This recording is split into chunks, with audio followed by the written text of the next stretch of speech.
In this video, I'm going to be talking about the markets and 3 stocks I'm buying right now. One of them, I believe, is providing the strongest opportunities with the safer risk profile. The other 2, I believe, are providing LEAPS call option opportunities. So I'm very excited about this, and I'm going to show you exactly what I'm doing this week to prepare for these opportunities. Now, remember, this is not financial advice. I'm just sharing what I'm personally doing for educational purposes only. Results may vary. Now, let's take a look at the account. So as you can see, we hit a new all-time high in the account. And if you do want to see me hit my 8-figure goal, go ahead and be subscribed down below by clicking the subscribe button if you want to follow me along my journey. And also, if you get any value out of this video, please hit the thumbs up button. I would greatly appreciate that, and I appreciate you being here. Now, I'm not the only one doing it. As you can see here in Options Trading University, my private mastermind, we have clients that are posting their inspiration. Today, as you can see, some wins that clients are posting. Obviously, results vary month to month and are based off different risk profiles and account sizes, but I love it when the clients share this inspiration for others to see. So tons of those. And if you do want access to my trades and my LEAPS entries and exits, that will be at the top of the description down below. I also do give away free trade ideas on my Instagram and my free newsletter, which are also both down in the description. So be sure to be subscribed to both of those. But let's go ahead and talk about the markets, okay? This week, we actually do have something that could move the markets that I overlooked last week, all right? Fed Chair Jerome Powell is speaking at the Jackson Hole economic event on Friday, okay? Now, in this event, usually he talks about where the Fed's headed with interest rate cuts. So if we take a look at the CME FedWatch tool that shows us the odds of a rate cut, they have gone significantly down from last week. It said we were getting a rate cut, 99% chance in September. This has gone down to 83% for September. So uncertainty is unfolding as far as what Jerome Powell is going to say on Friday. Now, he could say one of 3 things. He could say, hey, for sure the rate cut's coming. Data looks good, right? He could say the second thing, which is basically what he's been saying this whole time. Oh, well, we're going to wait until the data comes in and we're just going to go based off that. And third, he could say, no, we're not going to do a rate cut in September. Obviously, that would be really bad for the markets, and that would send the markets downwards short term, okay, which would be a wonderful opportunity, but I don't think that one's going to happen, okay? I think that it's going to be number 2. He's going to say, we're just going to wait and see on the data, and we'll make a decision when the time comes. But what the markets are pricing in is a potential double rate cut for October, okay? So that's a little bit different. The odds are, 90% there of a double rate cut, between 65% on the quarter basis point and another quarter basis point, 34%. So yes, the rate cut odds are going down slightly for September, but for October, we may just get more aggressive cuts, okay? And that's good for the markets, all right? Now, if you take a look at this historical U.S. equity performance after the first rate cut chart, okay, given rate cut cycles typically commence to stimulate economic activity in a slowing economy, investors may be cautious about stock returns during this time frame. However, looking at the history may provide some comfort. Since 1980, there have been a total of 11 rate cut cycles, and 12 months following the start of a rate cut cycle, equity returns as measured by the S&P 500 have averaged 14.1% in the given year, okay? So we typically see the markets go up after a rate cut cycle. It's usually not just one cut and done, right? We saw a flurry of cuts last year. Now, this year, we may see another flurry of cuts starting, and that stimulates the economy because businesses can borrow at cheaper rates, consumers can borrow at cheaper rates, and money moves around more, and that money enters into the markets. So that is my expectation, kind of long-term in the next 12 months horizon. So how am I playing that? Well, I'm going to talk about 3 stocks today specifically that I'm playing in the event that we do get that rate cut in September. Fed Chairman Jerome Powell says this Friday, hey, we're going to do the rate cut. You probably expect QQQ to kind of gap up past the 590 area, okay? So that's kind of my opinion. I think we're going to gap up past 590 on really good, hey, Fed Chairman says we're cutting for sure in September. Now, What's most likely going to happen is he's not going to say much of anything, and we're going to be pretty range bound. In fact, I do believe that we could pour over to this 569 area on QQQ for a nice little relief dip, okay? To kind of reset the markets.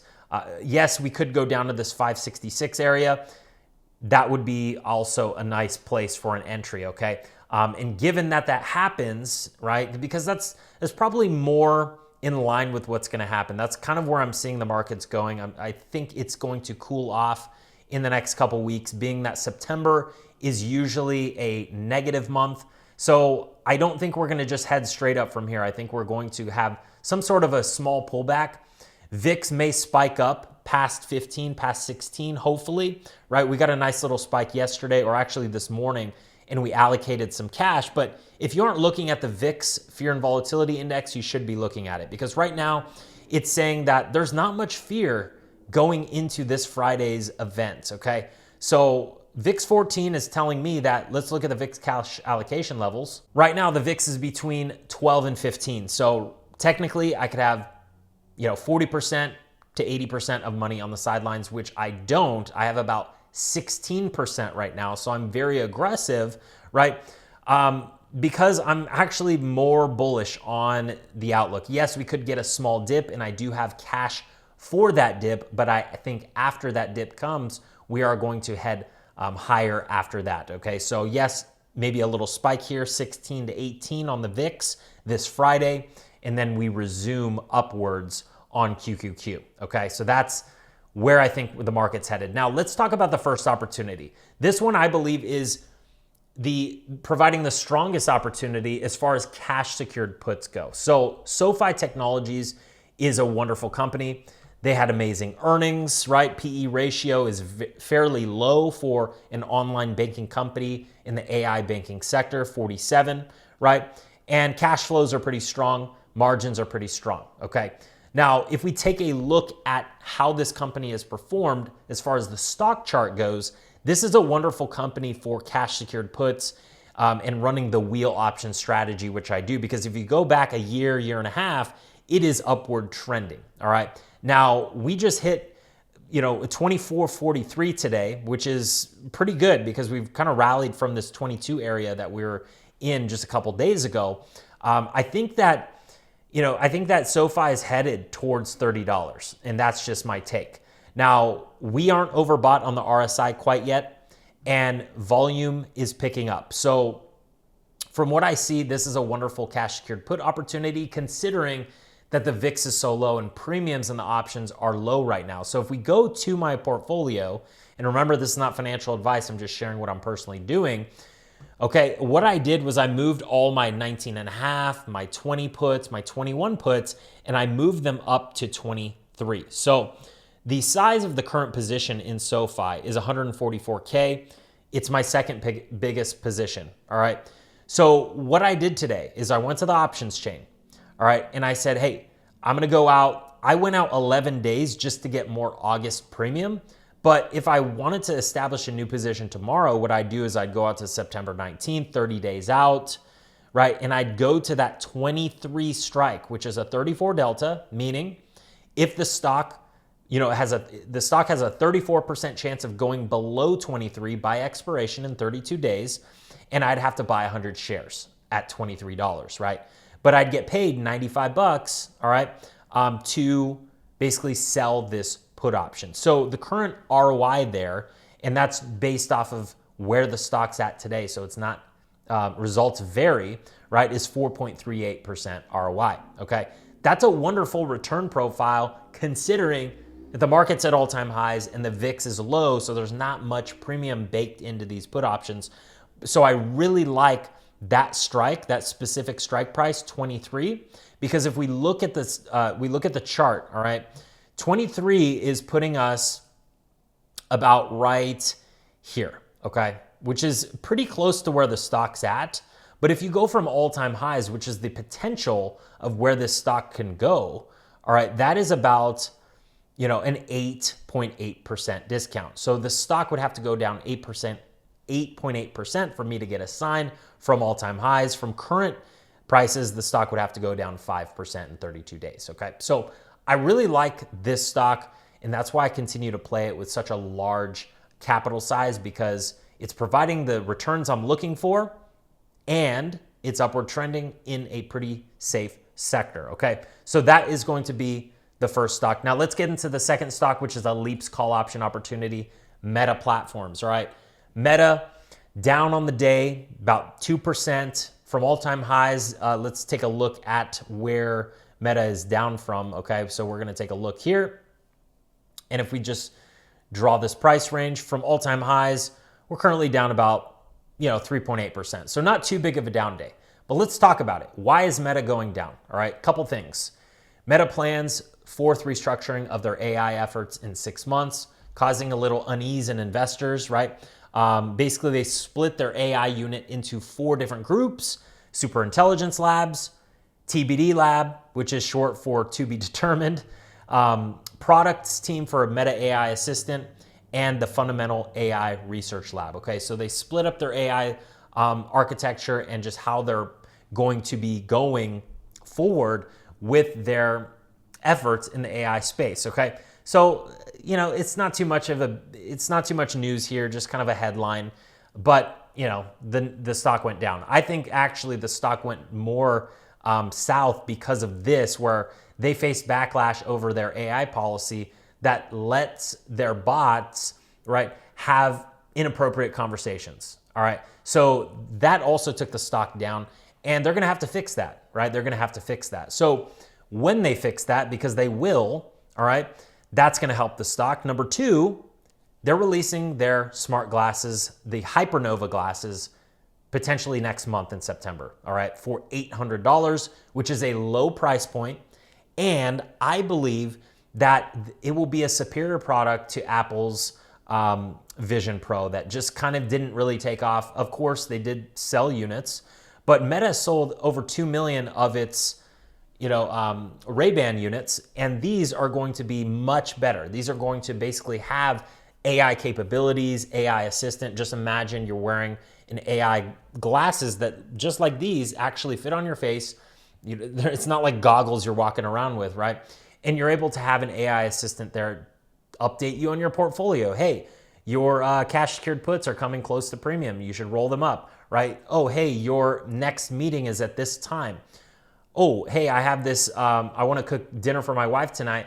You're in Whole Foods, what should I cook, right? And having that AI assistant instead of on your phone and having to take out your phone and talk into it or type with your fingers, it's basically seamless. So I think that this is a huge move into AI wearables, which I think are the next kind of generation. Apple better be careful, because if Meta does really get these AI glasses dialed in, then obviously my Apple position will probably be a lot smaller than it is today. Okay, so doing so, playing that, what I'm looking at Meta is I'm saying, hey, this thing is getting close to this mid-Bollinger Band line here at 750, which was previous resistance and previous all-time high prior to earnings. All right, if we could get down there, I'm comfortable entering a LEAPS call option right here, okay, knowing that, yes, we could head down here and I'd be early, but I will ride it back up to, this 800 area, okay, and that will be the target. Yes, I might be a little late. It could go down and then back up, but this is the target, and I'm, fine getting in at that moment. We have a bearish crossover on the RSI, okay, heading down towards the, towards oversold levels, and a bearish crossover forming on the MACD. So that's showing that the entry is coming close, and we could get this entry as soon as tomorrow. All right, so how I'm playing it is I'm going to go to the portfolio. As you can see, the Meta position, I have 149K in cash secured puts, but this would be a call option. And I'm going to go out 2 years, give myself ample amount of room to be right. And I will probably buy, the 65 to 70 delta, which is going to cost me roughly anywhere from 15K to 17K to control 100 shares versus 76K to control that 100 shares. So it's a large multiplier on my money. And I have plenty of room to be right, especially in a company with a very low PE ratio. PE ratio is at 27. They earn tons of cash, not really worried about it. So that's the play for Meta. that's going to be the first LEAPS opportunity that I actually play on this stock. And that is going to be hopefully sometime this week. Now, Palantir is going to be the second stock. Palantir down 3% today. It was down like 2% the day before and 1% the day before that. So Palantir has taken quite a dip here. And I believe Palantir is a wonderful opportunity as well. If you look at their financials, I mean, the margins, blowout earnings. Their last earnings, largest amount of net free cash flow, net margins were the highest. Cash on hand is still pretty significant, almost $1 billion. This company is crushing it. And yes, while valuations may be high, because you'll see a lot of articles like this one saying valuations are stretched to extremes, external pressures and industry shifts, government contracts are still the backbone. Yes, yes, yes. We've heard it all, right? This company is still in the first innings, right? Once the AIP platform gets adopted by all companies, which I believe it will, right? Because number one, theirs is the only one that actually has proven to work. And they go to these companies, large contracts, Walgreens, we're talking huge companies. And they say, hey, this is how our product works. We'll show you for free. And once they show them and they could see that value add there, then they sign a huge contract, 5-year, 10-year deal, and that's recurring revenue for Palantir, okay? So for instance, Palantir's AIP is enabling enterprises to deploy autonomous AI agents that drastically compress decision timelines and increase productivity, not by percentages, but by multiples. Recently, Walgreens deployed AI-powered workflows to 4,000 stores in just 8 months, okay? As you can see, Palantir, Anthropic, and AWS can accelerate the underwriting process by 5x, and that's from Investor Day, okay? So massive value there, and I think Palantir is just getting started, even though, yes, the valuations are a bit stretched. If we look at PE ratio, we're probably in the, 578, okay? But we've seen it as high as 700 after earnings. So what I'm doing is I'm waiting for this stock to come down probably an additional day. Ideally, I'd like to see it at this mid-Bollinger Band line, like the 168 area, 168, 169. And yes, while I may be getting in early, it could definitely come down here to the low 160s, maybe even the high 150s, right? I will ride it back up to all-time highs. So that's the target. Yes, it could keep going down and then bounce extremely hard back up to the 190. But we're going to ride it there for the long term. Bullish or bearish crossover on the MACD. So this downturn might just be getting started, right? So maybe we'll wait another day or two and wait to see if we get it at that 165 level here, okay? And then we'll ride it back up. Now, how I'm going to play it, again, we'll go to the positions. Palantir, I have the 167.5s. Actually, the total position sizing here is 100,000. In cash secured puts, we're going to go to the options chain. We're going to go out 2 years, Jan 15, 2027. And we're going to go ahead and grab the 70 deltas, which would be this 160 strike. Obviously, if the stock goes down a little lower, it'll probably be the 155 strike. We'll pay 5,500. So I'll pay 5,500 to control 100 shares versus 170,000 or 17,000, right? So that's going to be the way that I lever up my money to play Palantir to the upside. So definitely waiting for that opportunity. And hopefully, again, if Jerome Powell says something that pisses off the markets, then we'll get these opportunities. But if you enjoyed this video, please give it a thumbs up, and I'll see you in the next update on Wednesday. Take care.